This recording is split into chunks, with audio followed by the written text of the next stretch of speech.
Praise the lord. దేవుని ఘనమైన నామమునకు మహిమ కలుగునుగాక.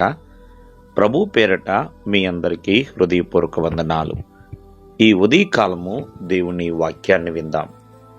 ఇర్మియా గ్రంథము 17వ అధ్యాయము 23వ వచనము. అయితే వారు వినకపోయిరి, చెవిని పెట్టకపోయిరి, వినకుండను బాధ నొందకుండను మొండికి తిరిగిరి. ప్రియమైన వాళ్ళారా, మరి దేవుని వాక్యము ఏమని తెలియజేస్తుందంటే మాట వినకపోవటము, అలాగే ప్రియమైన వాళ్ళారా మొండితనముగా ఉండటము. ఇవి దేనికి సాదృశ్యం అంటే తిరగబడడానికి సాదృశ్యంగా ఉంటాయి. మొండితనం అనేది దేవుని మాట వినకుండా చేస్తుంది. మొండితనం అనేది హృదయమును కఠినపరుస్తుందండి. మరి ఆ కఠినత్వమే దేవుని ఎడల విధేయత లేకుండా, అంతేకాకుండా దేవునికి వ్యతిరేకంగా ఉండేలా చేస్తుంది.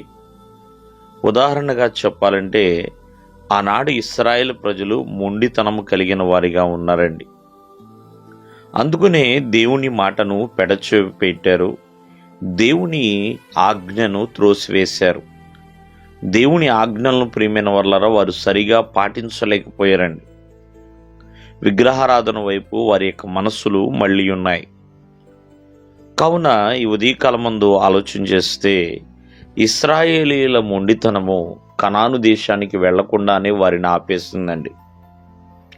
దేవుని ఉగ్రతకి పాలయ్యేలా చేసింది. వారి యొక్క మొండితనాన్ని బట్టే ప్రియమైన వాళ్ళరా వారు దేవునికి విరోధులుగా మారిపోయి ఉన్నారు. అటువలే మన యొక్క జీవితంలో, ఆత్మీయ జీవితంలో మొండితనం అనేది ఎప్పుడూ కూడా ప్రమాదకరమేనండి. ఉదాహరణగా చెప్పాలంటే అహష్వరోషు రాజు రాణి అయిన వస్తీని పిలుస్తాడు, కానీ మాట వినలేదు, తన దగ్గరికి రాలేదండి, రాజు యొద్దకు రాలేదు.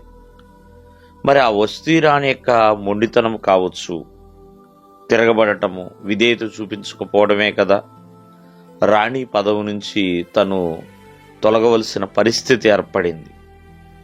కావున చాలామంది దేవుని మాట వినకుండా, దేవుని ఆజ్ఞను పాటించకుండా మొండివారిగా ఉంటూ ఉంటారు. అది ఎప్పటికైనా సమస్యను తీసుకొస్తుంది. కావున మొండితనము అనేది ఒక పాపమేనండి, తిరగబడటం. కావున దేవుని వాక్యం మనకి విధేయులుగా ఉండాలి అని సెలవిస్తుంది. కావున విధేయత కలిగి ఉంటే విశ్వాసంలోను విజయములోను ముందుకు కొనసాగుతాం. దేవుడు మిమ్మల్ని ఆశీర్వదించును గాక. ఆమేన్.